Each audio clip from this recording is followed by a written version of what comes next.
17.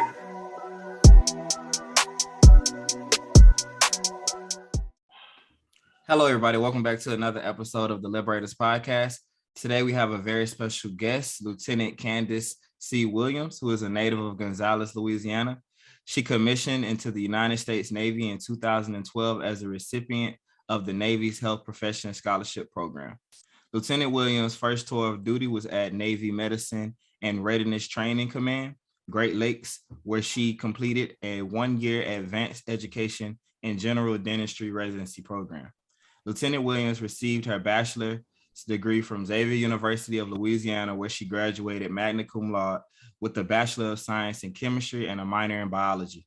In 2020, Lieutenant Williams received her Doctorate of Dental Medicine from the University of Alabama at Birmingham School of Dentistry.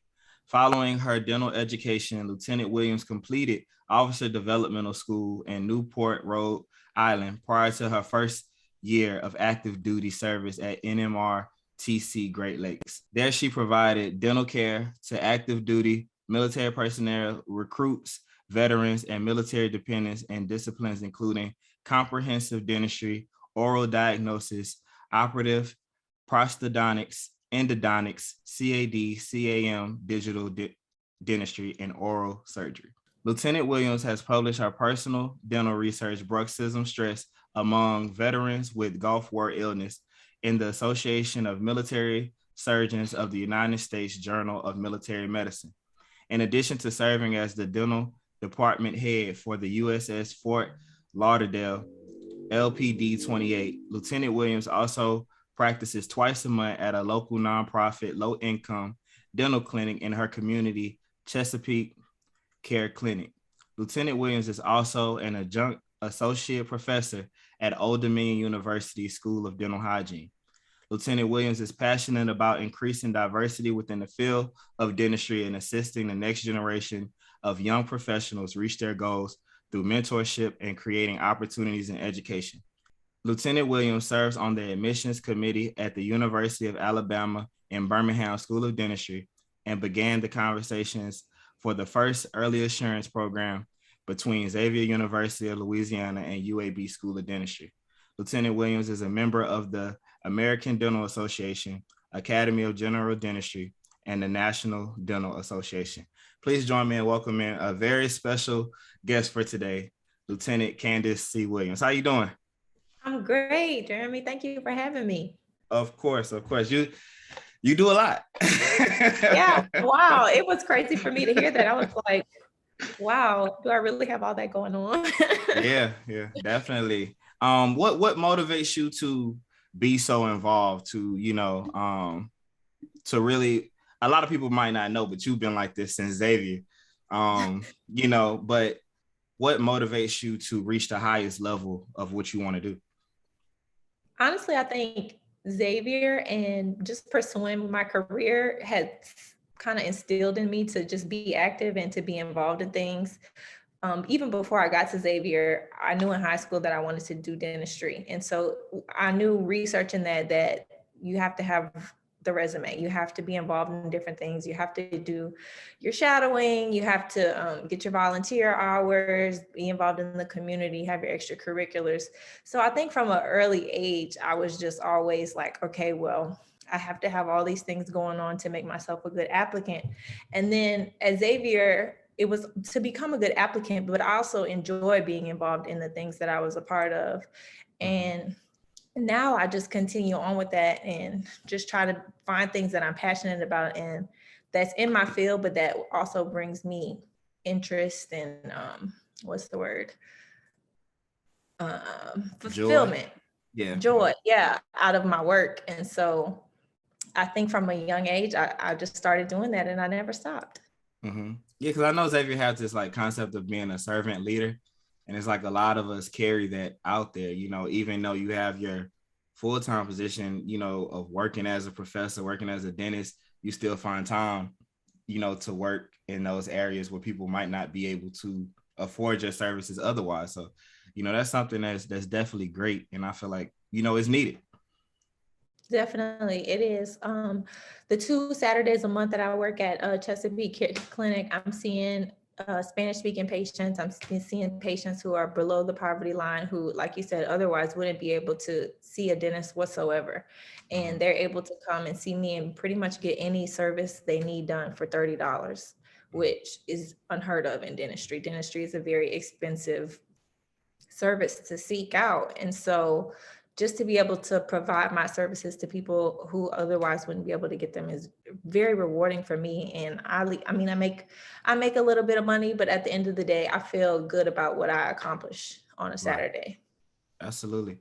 Tell us more a little bit in detail about the journey that you took from, I guess, starting at Xavier to going to UAB to now the current role that you're in right now. Okay, sure. So like I was saying before, I always knew that I wanted to do dentistry from probably like 9th, 10th grade. So I pursued that early on. And then when I got to Xavier, I pretty much just hit the ground running. I met Miss QV and she and I have never parted since. And if you guys don't know who Miss QV is, she's the pre-med advisor at Xavier and she is top notch. She is the best. She will get you prepared and get you, on the right track. So she basically gives you the blueprint for what you need to do. And at Xavier, after my freshman year, I did a summer program at Columbia. At the time, it was called the SMDP, Summer Medical Dental Education Program. But now I believe it's SHPEP, which is Summer Health Professions Education Program. And it's really just a 6-week program at different universities across the country that gives students interested in different health professions an opportunity to meet students who are actually in training for those specific professions. And you get to talk to professors, you get to take prereq courses for the courses that you need to get into the school, and just really immerse yourself in the profession that you're pursuing and meet like-minded people who also want to pursue that profession. So that was a really great experience for me at Columbia. And some of the people who I met at that program, I'm still good friends with. I actually met my husband there. So oh wow, okay. Yeah. So it was definitely worth it. If nothing else, right. So did y'all like carry over from there? So we were friends. We were friends at the time. I was actually dating someone else at the time, but probably a group of 5 of us were all good friends, and like 4 of us were from the South, and one of us was from up north. He's from New York, and we just stayed in touch over the years. My husband went to University of Alabama, so we were in New Orleans. So we would go visit a UA, and then they would come to Xavier, come to New Orleans and hang out, and we just stayed good friends, stayed in touch. Some of us are in different professions than what we had originally set out to do, but we're all doing great. And so I think programs like that are amazing to interact with other people who look like you, who are like-minded, and who have similar goals. It's really big. I agree. So to get back to your question, on my journey. So I did some summer programs. I did the program at Columbia. Then the following year, I did a program at what used to be Baylor College of Dentistry. It's now known as Texas A&M College of Dentistry. And that was another 6-week summer program. And it was completely dedicated to getting you ready for the DAT, which is the dental admissions test. So that program is another awesome program because they pay for all of your preparatory books and courses to help you study for the test. And those can be very expensive for anyone who is has prepared for that type of exam. Those courses and books are very expensive. So to have a program provide that stuff to you and give you a blueprint of how to study and how to prepare is really amazing. And so did that program after my sophomore year. And then after my junior year, it was time to apply. So working with Miss QV in the pre-med office at Xavier, I pretty much had everything that I needed for my application because in the years prior, we were already working on my personal statement, working on my CV, those types of things. I had been shadowing, I had been working in some dental offices locally, and I applied to 7 dental schools.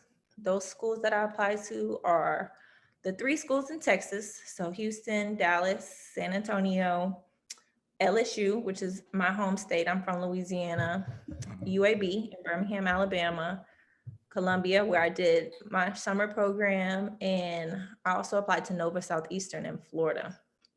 And I got accepted to all 7 schools. So that's something that I still am very proud to say, because it's not common to be accepted into Not at every all. school you apply to.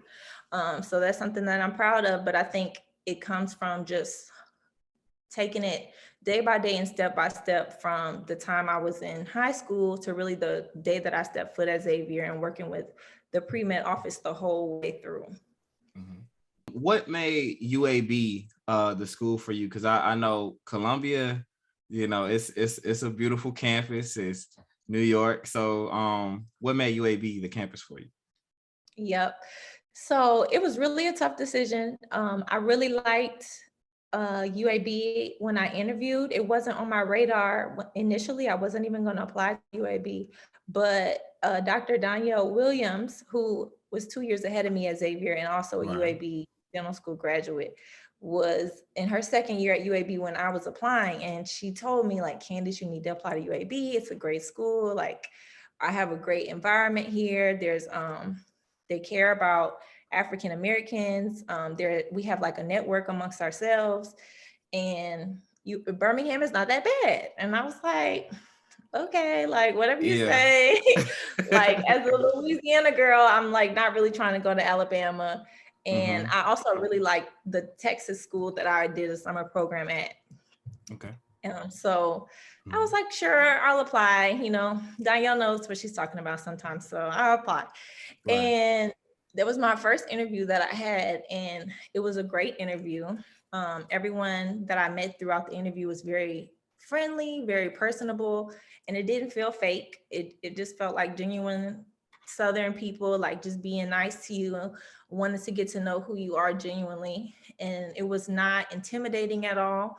Some interviews can be intimidating in the atmosphere that the interviewer creates, and it wasn't like that. And then after, Danielle actually set up a meeting with all of the Black students and myself, and we were able to have dinner together. And so I was able to meet first years, second years, third years, fourth years, who looked like me. And honestly, I had never met that many Black dental students before. And they were very down to earth, very personable. And it just made me feel like, wow, like I can really be at home here and have a home here, a home away from home. Right. And that wasn't something that I experienced at the other interviews. So that was very Absolutely. unique. And it was my first interview, so it really set the tone. Okay. So it's kind of like you comparing everything to that. Exactly. Yeah. And then also, I mean, UAB is a great dental school. It's one of the top dental schools in the country. They're very known for their clinical programs. So as a dentist, you have to work on your hand skills, because that's essentially what you do every day. You're working with your hands. And so it's more than just textbooks. You have to know your stuff, but you have to know how to apply it in practice. And UAB has some very high clinical requirements for what they require their third and fourth year students to do in the clinic. And when I compared those numbers to what some of the other dental schools require, it was just no comparison. And so that can be intimidating, like, wow, this is going to be really hard. But I also had the mindset that I'm going to graduate and I'm going to be a good dentist. And so that's what was important to me. And no shade to Columbia or the Ivy League institutions, but they are more didactic in their focus. So more textbook, more research. And that just wasn't the type of dentist that I wanted to be. I wanted to be good with my hands, and knowing that I was going to be going into the military, or that was my goal at least, I wanted to be ready to practice day one. I just know a lot of like students choose prestige over fit and culture, and that can create a problem a lot of the times, because you get the name, but at some point in time, you're going to have to apply for a job, or you're going to have to start your own business, and they're going to be worried about what you can actually do, not the name, so the name can get you in the door, but it won't keep you, and I think That's true. I think a lot of people Yeah, forget that, unfortunately. that's very true. And I think in some regards, a degree from Columbia versus UAB may be way better, and it may have been the better route to go. But I think for dentistry specifically, I think I made the right choice for me. And it's all about, you have to consider what type of school do you want to go to, what class size do you want. So UAB has a class size of 60, where I think Columbia has a class size of 80. And then some of the other schools I applied to were 100 or even more. So coming from Xavier, a smaller school, it was important to me to still feel like I could know everyone in the classroom. And I could have conversations with my professors and feel like they know me and I know them, and we can have a relationship. So that was another factor as well. And I'm also, like I said, a Louisiana girl. So to go all the way to New York and freeze, it's probably not going to be a good thing for me. Yeah. It wasn't bad. When I did my year in Columbia, I actually felt at times it's more cold in the South because of the feeling of the cold. It's so like wet, like the wet cold. Yeah, the humidity, like the moisture in the air. I can feel that. However, I did do my year in Chicago at Great Lakes, and I have never you didn't like it? more cold in my life. Yeah, I can feel that. Never been more cold in my life. The Chicago is an awesome city, and my husband and I, he was my fiance at the time, but he did move there with me, and we had a great time because Chicago is a great city. There's so much to do. It's beautiful and it's clean. It's not as dirty as New York. So yeah. So I would say like I can deal with the big cities in doses, but end of the day, I'm still a Southern girl. I feel that. Yeah, absolutely. So for someone that wants to become a dentist, what are some things that they should know as far as like how they should prepare, what type of skills they may need, the commitment that it takes to become one? What are some things, like if you had like to make like a little starter pack sheet, for someone wanting to become a dentist, what would it be? I would say first and foremost, you need to spend time with a dentist and see what a dentist actually does on a day-to-day basis. Because I think the average person probably doesn't have a good understanding of it just from their annual visits or their 2 visits a year where they go and get their teeth checked, get some x-rays, and they get a cleaning.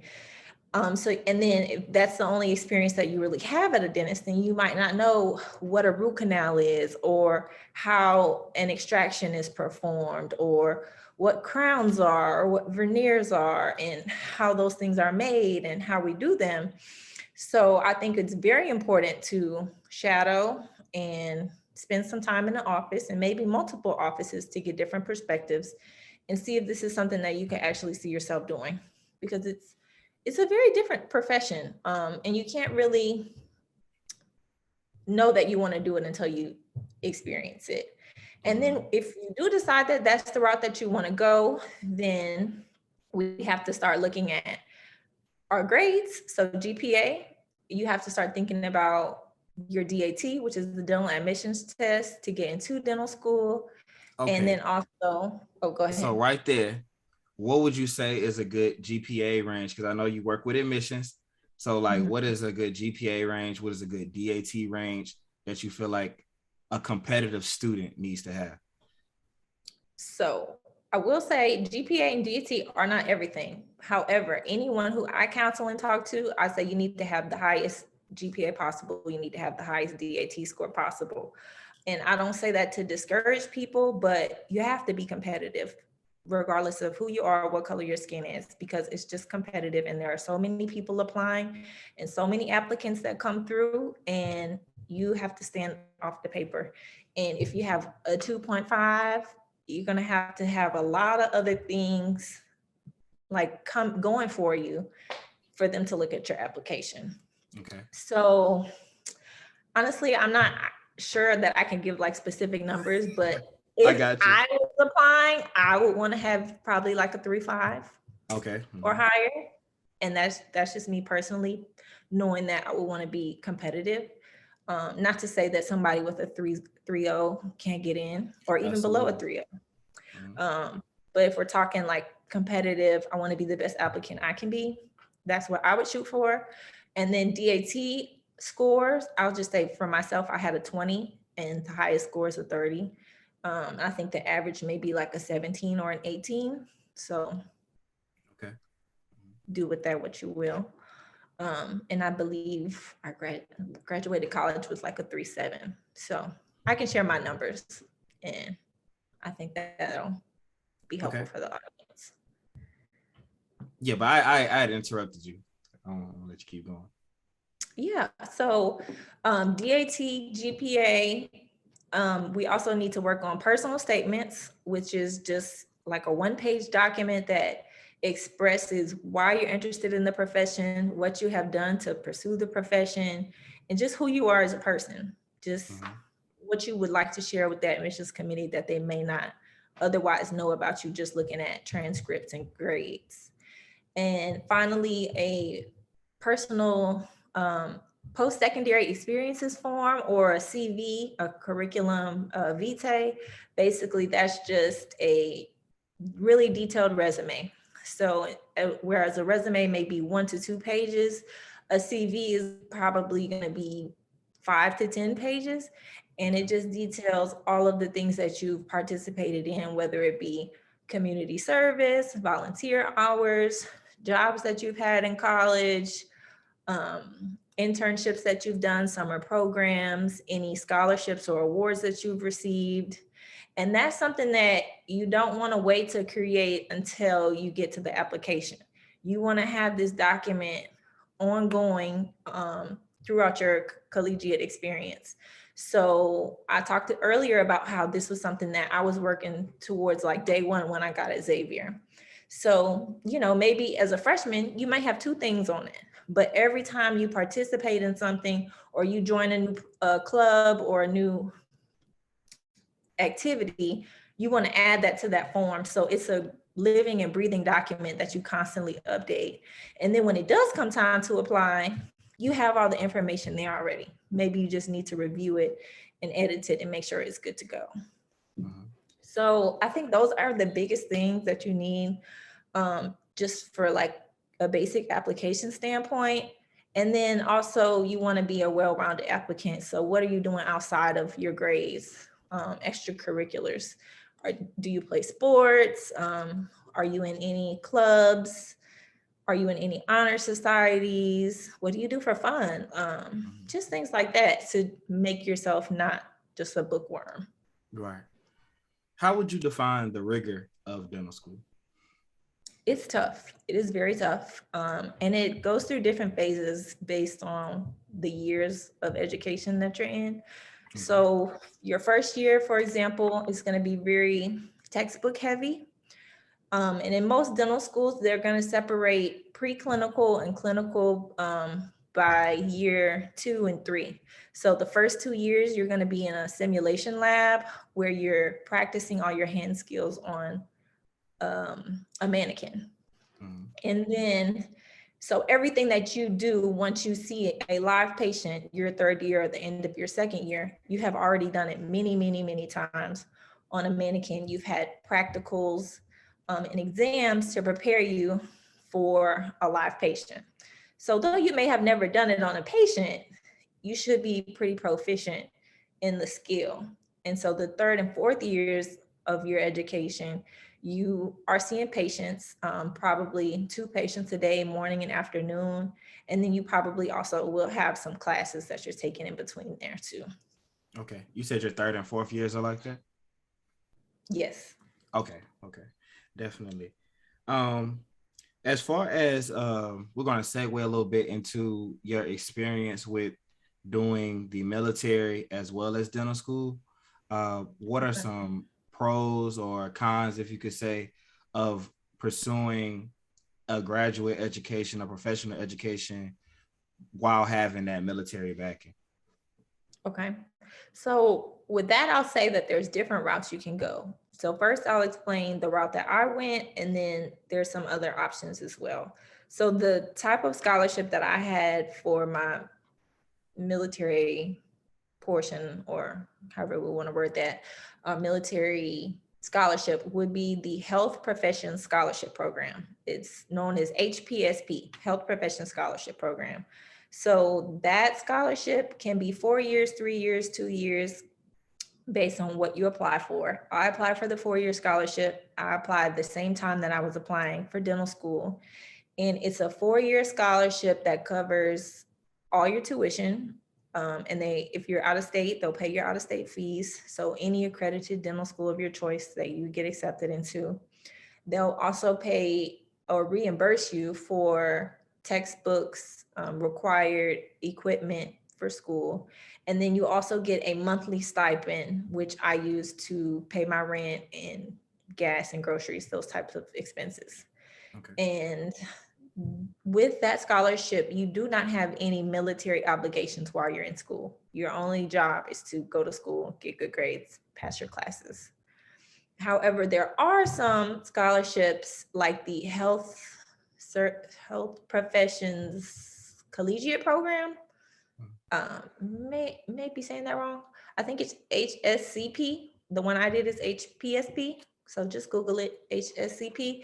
And that one does require some military obligations while you're in school. But that one is also good for people who have a military background, who maybe were in the military before, have some enlisted service, and they don't want to lose those years, and they want those years to count towards their retirement. Okay. Mm-hmm. So that's another route that you can go. But with that, you get paid a salary. So you get paid as an E7, which is enlisted, like the 7th rank, while you're in school, as opposed to them paying your full tuition. So that's a little bit different there. But with both of those scholarships, once you graduate, you will be a lieutenant or a 03. And this is for the Navy. The ranks are different in the different branches, Okay. but across the board, you would be an 03. Okay. How did you decide on the Navy itself? So honestly, I just applied for all the branches because Okay. the scholarship is the same in all the branches. I think the only thing that is a little bit different, and something that I didn't mention with the scholarships, is that there's a sign-on bonus. Mm-hmm. There's a $20,000 sign-on bonus when you initially say, you sign the dotted line and say that you're going to do it.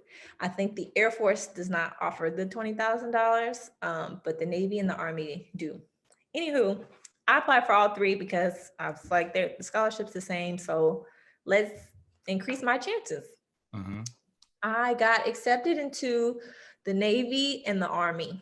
Midway through my application cycle, the Air Force cut the funding that year, and they said, we're not going to do it this year. So I said, okay, that's fine. My parents both served in the Air Force, so that was kind of my first priority. However, they didn't have that $20,000 sign-on bonus, so maybe it wasn't my first. I found out first from the Navy, and second, maybe like a month later, the Army told me yes. But by the time the Army told me yes, I had already had to make a decision on the Navy. And to be honest, the Navy has way better locations, in my opinion, than the Army, and then the Air Force as well. The Navy is always going to be, not always, but most of the time, by water, because we deal with ships. And so you're probably going to be next to a beach or ocean. So I thought that was nice. Okay. So that's how I came to the Navy. Basically, I just applied to all of them. I got accepted to 2, and the timing for the Navy worked out the best. Okay. Do you like the training that you get from the Navy? So if there's any training involved, So there is training, but the training is not so much medical related. It's more teaching me how to be a naval officer. And so that is another dynamic that you have to consider if you're even going to be interested in looking at any of these scholarships, is that you have to realize that there's another responsibility associated with these scholarships. I'm not just a dentist. I'm also a naval officer. In fact, the Navy says that I'm a naval officer before I'm a dentist. And so with that comes the responsibility of leading people, leading sailors. And so I'm the dental department head. And so I have people who work for me and who work under me. And they may be fresh out of high school, came straight to the military. They may have degrees, they may have experience, but these are my people and I have to take care of them and I have to lead them and teach them. So that's something that you have to consider. It's not just a 9-to-5 job. You are an officer in the military and there's some responsibilities that come with that. So my training that I get as far as that, I do like it and enjoy it. It's something that you don't really know what you're getting into until you get into it. Right. Even though my parents were in the military, it was when I was very young. And so I didn't really have much experience with it. And so you see movies and you see stuff about the military, but I think it's just something that you don't really know what it is until you're in it. And I've met some really amazing people from all over the country, all over the world. From lots of different backgrounds, and they're really, really nice, genuine, hardworking people who do what they can and work for our country every day. So I'm really honored to be in this role and to serve our country in this way through dentistry. Yeah, definitely. Both my parents are vets as well, and my dad was telling me, they got him with the whole dress uniform when he seen it on TV. He said we got over there. He was like, I don't know.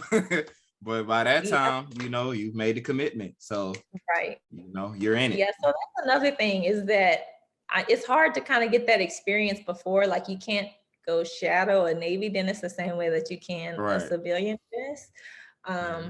So it's best to try to find someone who's in the role and ask questions and try to probe them and get to know what it is they're doing, because honestly, I don't think I knew what I was signing up for when I signed up. And I don't mean that in a bad way, but I think I kind of had the idea that I was just going to do dentistry, and I don't just do dentistry.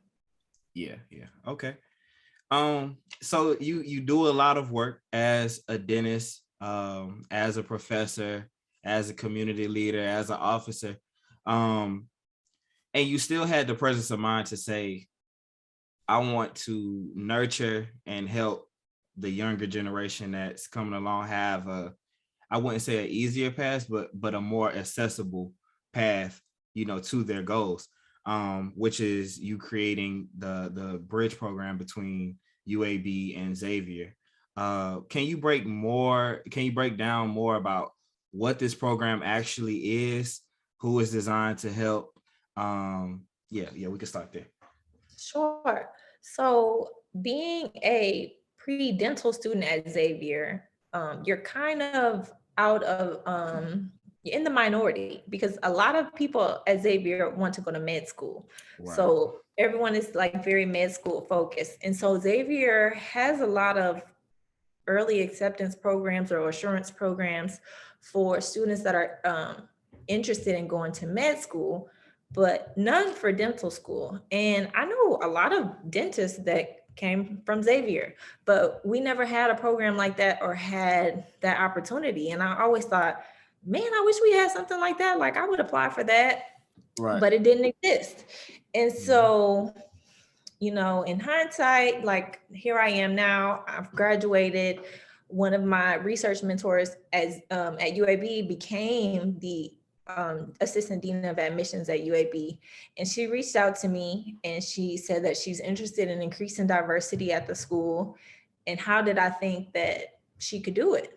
And I gave her, a couple ideas, but my biggest suggestion was partnering with HBCUs, because HBCUs are producing so many of our professionals in the world, whether that be in healthcare or engineering or whatever the case may be, especially in healthcare, so in medicine and in dentistry, and especially at Xavier.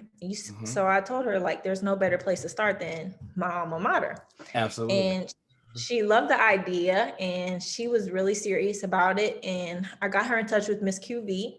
And honestly, they made it happen. I think I just started the conversation and presented the idea. And within less than a year, they created this program. So basically, the program is for pre-dental students at Xavier who would like to go to dental school. And they can apply for early acceptance into UAB School of Dentistry during their sophomore year. There are some specific requirements for the application. I'll be honest, I don't know them all. Okay. It is an extensive application. So I would recommend any just freshman or sophomore at Xavier who's interested in dentistry and serious about it to really sit down, have a meeting with Miss QV, the pre-med office, and go through the application. Make sure you have the basic things together, like your DAT score. You will have to take the DAT, have a high GPA, get your personal statement together, get your CV together. Those are things that you can already have together. And anything additional that the application requires, then you can work with them to make sure that's together. So honestly, I can't take all the credit for the program. I just presented the idea, and I'm thankful that the people at my alma maters were serious about making the program happen. And that's Miss QV, the provost at Xavier, and Dr. McKenzie, who's the assistant dean of admissions at UAB. Mm-hmm. Well, everything starts, with an idea or a concept, you know what I mean? So without that, we probably still be sitting here talking about how to increase diversity. And it's really, I find a lot of schools talk diversity or say that but it's not really diverse. The culture is not diverse. I don't think that you can have a diverse culture if 3 of your students are Black. You know what I mean? So I would agree. I would agree. And to be honest, the woman that I'm referencing at UAB, who is now the assistant dean of admissions, she is a Caucasian woman. Mm-hmm. I worked with her on my research project, and she's a great lady. But she said to me straight up, she was like, honestly, like, I'm a white woman. I don't know all the answers. I don't know how we can increase these numbers. So what do you She's think? over diversity? She's the assistant dean of admissions. Oh, okay. So she's Okay. interested in increasing diversity in the school.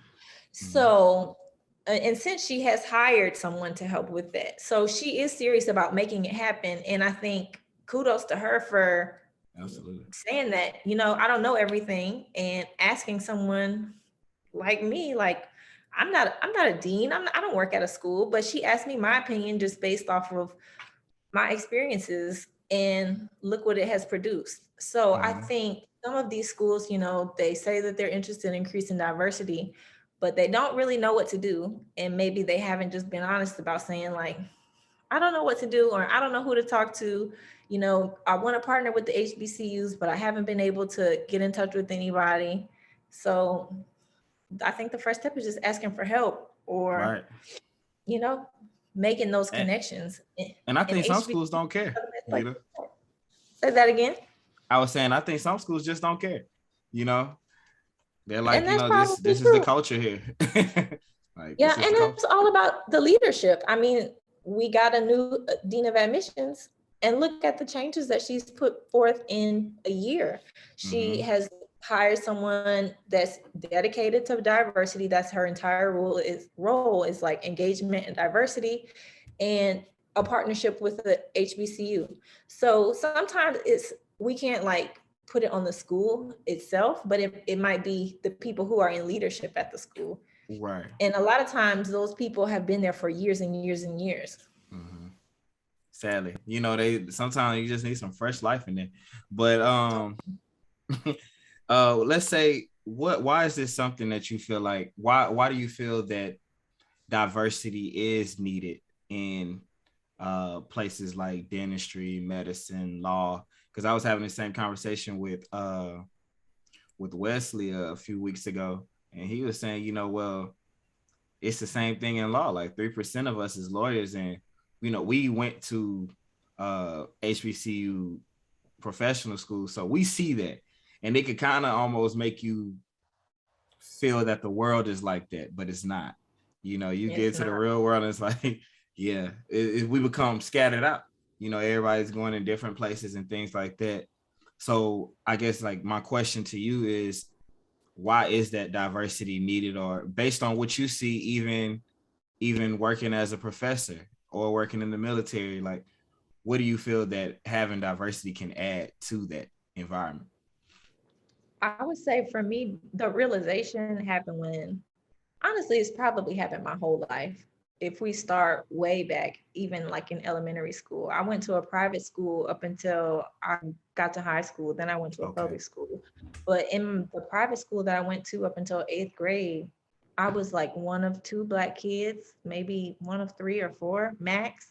So that's not a welcoming environment for a child or a student in any regard, to be in a setting where you don't have anybody that looks like you, anybody Did that you you can realize it relate at to. the time?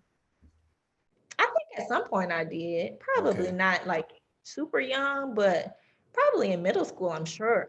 Mm-hmm. And then in high school, the high school I went to was probably like 50-50. It was a good mix.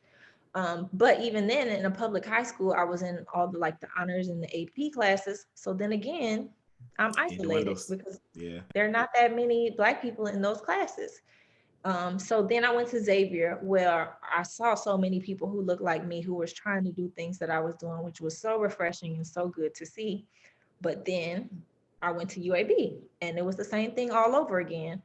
We had 6 Black students in my graduating class, and I graduated with 60 people from my original class. UAB has a program where they bring in international students in your third year. So these are students from like India, China, and they're actually already dentists in their country, but they don't have US degrees. So I guess that does make the class more diverse. However, the class that we started with, the original 60 students, there were 6 Black students, including myself, 4 of those being women and 2 being men. And one of those men did not make it. So really 5 that graduated in my class. And y'all can do the math. It's not good numbers. And Yeah. that's not reflective of our population. And so that's where I see the need, because I can't expect people to want to be dentists and they get to school and they don't even feel supported. They don't Mm-hmm. even feel like there's anybody who looks like them. Like, it's not even an enjoyable experience. School is already hard and you don't have anybody that you can relate to. Then let's talk about when you get out of school, who are the people who are going to serve those Black communities? It's probably not my white classmates, if I'm being honest. And that's no shade to them. Like, you can work where you want to work. But when I think about who are the people who are going to go give back to the communities who are low income and who don't have access to care, it's going to be the minority students. They're going to give back to their communities that they're a part of. And so that's why diversity is so important, because we have so many people who don't have access to care, don't have providers who look like them. So they don't feel comfortable with their providers. They feel like they can't talk to them. They don't understand what they're saying. And it's so many reasons, honestly, why it's important. Yeah. Yeah. It's so many. I can just go on and on and on. Right. And Yeah. there's been studies to confirm that patients feel more comfortable, you know, with someone that's from their culture. And I think that's just normal, you know. And everybody, another thing, you know, with students that are wanting to go into careers like medicine, like dentistry, everybody's not going to have that mindset to go do it alone. You know what I mean? Everybody's Right. not going to have that. Oh, I'm going to storm. You know, I'm gonna just work hard by myself. Everybody doesn't have that. Some people need It's community. hard. You know. Yeah. And thank God that I was in a class with 5 other African Americans, graduated with 4 others. But you never know what your class dynamic is going to be, because you have no control over that. You say yes Mm-hmm. to the school, and you hope that maybe they accepted somebody else. Hopefully there's another Black girl in the class. Hopefully there's another Black guy in the class. And you get there and it is what it is. So we had 5 to 6 in our class, but then the year after us, there was one. She was by herself. And I don't think I could have did it, honestly. If I was her, I don't think I could have did it. So it's tough. That's how I made my decision. I was like, this is gonna be my last chance, my last little hoorah, because after this it's over. I already know what that dynamic is once I get out of there. So I think just keeping that in mind and being in a place where I feel supported, is important. But sometimes that's not to always say, sometimes the agency might not be the school for you, and I think that's a real conversation that a lot of people don't want to have. Is it might not be, for you. It depends on the person, where you feel like you can get the most help, the most support and stuff like that. For somebody that wants to do the same thing with creating a bridge program, what advice would you give to them? To the school or to someone who wants to like help a school make this happen? Someone who wants to help the school make it happen. Okay. I would say get in touch with whoever their dean of admissions is, whoever their diversity and inclusion rep or counterpart is, if they have one, and whatever HBCU that is, whether they have like a pre-medical advisor or counselor, and try to connect those people. That's what happened for me. That's how it worked for me. And you have to kind of gauge and see, like, are they even serious about this? Because I don't think it'll work if you have to explain to them why it's important as an institution. That has to be something that they desire and that they want to do. And if it is something that's important to them and you present the idea and you create a bridge to make it happen and create the lanes of communication to make it happen, then I think it won't be an issue. It's just paperwork at that point. Okay. And like you kind of mentioned earlier, it's not going to happen for every school, but I think at some school, we all probably have that one professor that we know is like, they can help me out with this, or they might be interested in this, and somebody that you can talk to, both on the university side and the professional school side. And I would say try to make those connections. While we were at UAB, we also did outreach programs to HBCUs. Like we would go to Spelman and Morehouse and Clark Atlanta, and they had kind of like a dental exhibit, or I'm not sure if that's the right word to use, but basically they had reps from different dental schools come in, and you just got an opportunity to have a table and like pitch to the students. So it could be starting there and just increasing exposure to students about what your school and what you have to offer. It might not initially start as a bridge program, but then as you see that you have more students interested, and then maybe from like a specific institution, then maybe you could have that conversation. Absolutely. Okay. I know also you've created a service that helps young professionals that want to go into different professional careers. Tell us a little bit more about that. Yes. So I have a lot of requests from pre-dental students and honestly just pre-professional students reaching out to me like, hey, I have an interview coming up, or hey, can you look over my application? Or I want to apply to dental school. What do you think I should do? So I thought it would be a helpful experience for me to create a website or some type of launch pad for people to get in touch with me so that they could set up these type of appointments or get these services from me. So basically I made my own website. It's drkandiswilliams.com, DRKANDIS Williams.com. And essentially the site just introduces me. I just share a little bit about myself. I give my educational background, some different things that I've been a part of, and I'm offering different services Those services include a one-on-one session with me where we can just talk about career advice or whatever it is you have going on wherever you are in your educational journey or your professional journey, and we can talk through what are the next steps that you need to take moving forward. I'm also going to be offering some professional document review services. So whether that's your personal statement, your CVs, your resume, or if you want me to just look over your application before you hit submit, that's something that I'd be happy to do.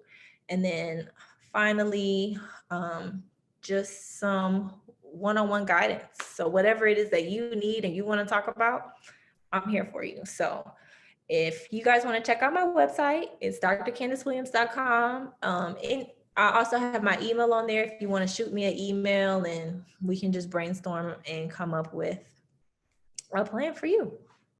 Yeah, that's great, because it's hard for a lot of students because the access everywhere isn't as vast. When you come up in like a school system where half the times the teacher or your counselor doesn't know really what you want to do or what you're trying to do. I think I just looked up, went to Xavier. And Truly, no, honestly, that is so true for us, because even when I would talk to students from other schools, it would be like, you have somebody to help you do your personal statement. You have somebody that reads over this. And we had so many resources from Miss QV and from the pre-med office that I would just share it with my friends. I was like, yeah, like I could just send this to you. Like, it tells you what to do. You just fill in the boxes, everything. And then I'm talking to so many other people and they're like, we didn't have that. Like, I just had to do it on my own. Yeah. And I realized how blessed we were at Xavier. And that's why Xavier has the numbers that they do as far as like getting people into school and getting people to complete school. And so once I realized that and realized how many people just need the help, I figured what better way than for me to share what I know. Absolutely. We actually have a pre-med office.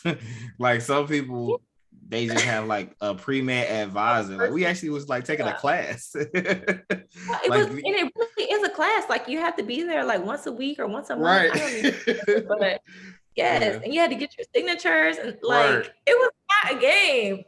Right. And QV don't play anyway, No, she does not play. And she will get you together and tell you about yourself. Which you need sometimes.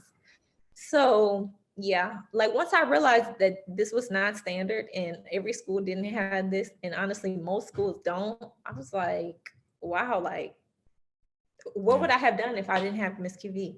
That's what I'll be saying, and then too, it's like it's her ability to follow you after you graduate too.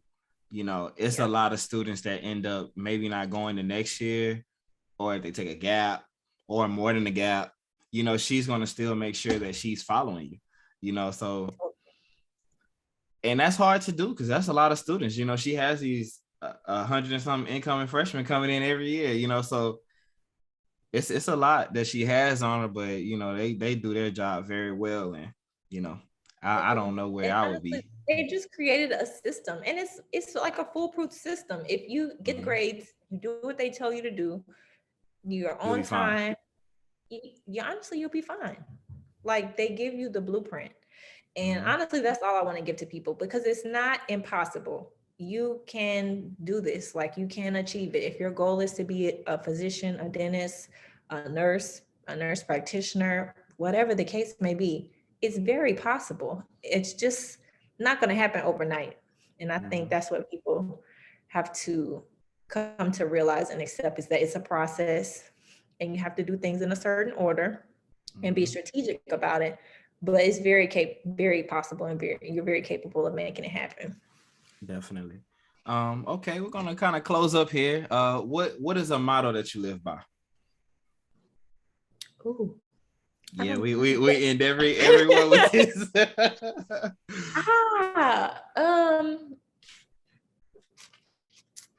I would say, I like to say, just do your best and forget the rest. That's Okay. something that I tell myself sometimes, or just give it to God, or do Mhm. your best and just like give it to God.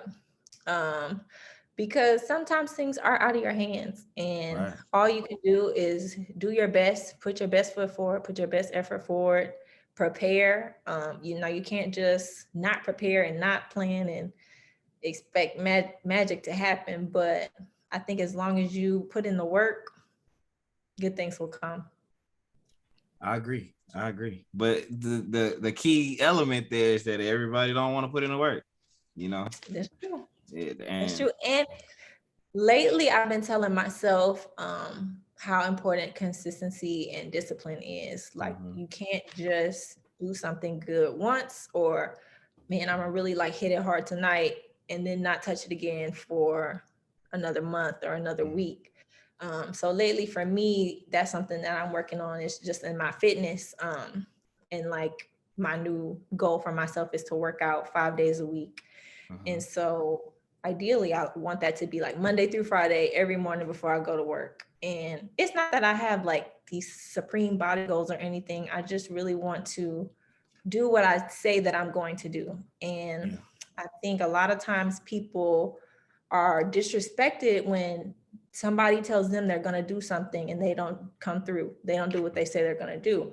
But a lot of times we tell ourselves, man, I'm going to work out tomorrow. I'm going to work out next week, or I'm going to do this next week. And we don't do it. Breaking them And that's promises with okay. yourself. Yeah. So Mhm. you can't break your promises to yourself. You got to keep your word to yourself, and you got to be consistent and stay disciplined, and the results and the success will come. Yeah. And too, like that's something that I've noticed is that a lot of people that obtain a level of success, you find out that they do everything that way. It's not Yeah. just it's not just school, it's not just exercise, it's not just their spiritual life. They approach every part of their life with a certain level of discipline, consistency, and time. You know what I mean? And that's what'll ultimately lead to you being successful for the long term. You know, because and then that's another thing too. People put in work and then start getting Slacking. comfortable. Yeah. Yeah, they're like, oh, I'm at dental school now. All right. But Like, yeah, I now you made got to it. work. Yeah, you got to work in there Yeah. too. Yeah. And I think for me, that's another reason why I'm always doing so much and in so much, because I don't want to just become complacent or Mhm. just be like, I reached my goal of becoming a dentist. Life is good. And Right. it is, but I don't want to, I'm only 27 years old. Like, That's there's crazy. so many more things that I can accomplish and hope to accomplish in this life. And so I think you just got to keep yourself busy and keep working, and don't become stagnant or complacent. Mhm. Oh, okay. I do want to ask you this final question.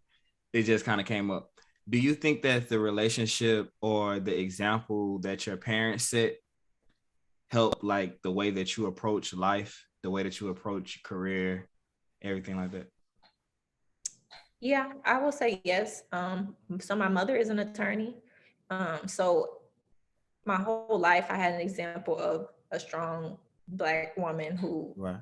had a doctorate degree and Mm-hmm. who really is just a boss in her own right. And so my father, he didn't finish college, but he worked his way up through his company at Shell, and now he's a project manager at Shell. And he really was hard on me as far as like my education and working hard. And I think maybe in part because he didn't finish school and he saw the value it would have brought to his life if he did. Um, and I think he also just knew what I was capable of even before I did. And so he just really pushed me hard to be my best and to do my best. Mm-hmm. And, maybe if a C was my best, then that's okay. But a C probably wasn't my best. Right. And so I think that's kind of where I get that from, as far as just like working hard and doing the best that you can do. Absolutely. Okay. Do you have any final comments? Any last thoughts that you would like people something that you would like people to know or anything like that? You had already gave your contact information a little bit earlier. That's usually what I ask right here.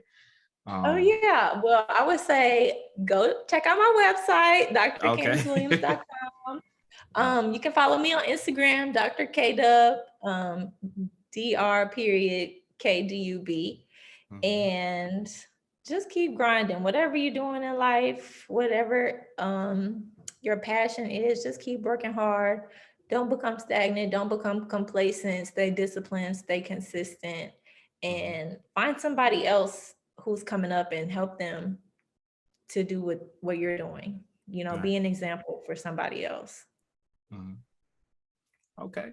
We'll appreciate it. And we thank everybody for tuning in to another episode of the Liberators Podcast.